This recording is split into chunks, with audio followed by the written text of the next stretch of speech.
¿Conoces la hipótesis de simulación de Nick Bostrom? No la conozco, pero me temo lo peor. Déjame ver. Porque no es una teoría, es una ocurrencia. No podemos llamar teoría lo que no es sino una ocurrencia. Nick Bostrom es filósofo conocido por su trabajo en el riesgo existencial, pues su hipótesis de simulación es una ocurrencia filosófica que no se puede llamar ni hipótesis, ni teoría, ni nada por el estilo, porque esos son conceptos que corresponden al mundo de la ciencia. El mundo de la ciencia realiza observaciones sobre la realidad, emite hipótesis sobre la realidad y luego confirma o refuta esas hipótesis por medio de distintos métodos científicos, la experimentación, la observación, la cuantificación, etc.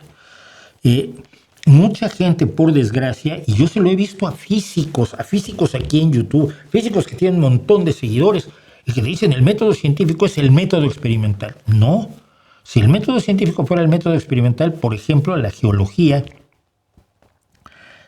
o la arqueología, o la biología evolutiva, o la cosmología y la astronomía, no serían ciencias, ¿verdad? No serían ciencias porque no pueden experimentar. Vamos a experimentar con una galaxia. No se puede. Y sin embargo son ciencias. ¿Por qué? Porque sus afirmaciones han sido independientemente verificadas por otras personas. Y esa verificación independiente se puede hacer por la vía de la experimentación, por la vía de la observación, por la vía de la cuantificación, por la vía del cálculo. Entonces no hay que equivocarse allí. Pero este señor llamado Nick Bostrom es un filósofo, cree en el principio antrópico, o sea, que el universo fue diseñado para que nosotros viviéramos, no que nosotros vivimos en el universo como somos porque nos hemos adaptado a él, ¿no? Que sería lo que te explicaría la ciencia, considerando lo que sabemos de evolución. No, estos dicen otra cosa.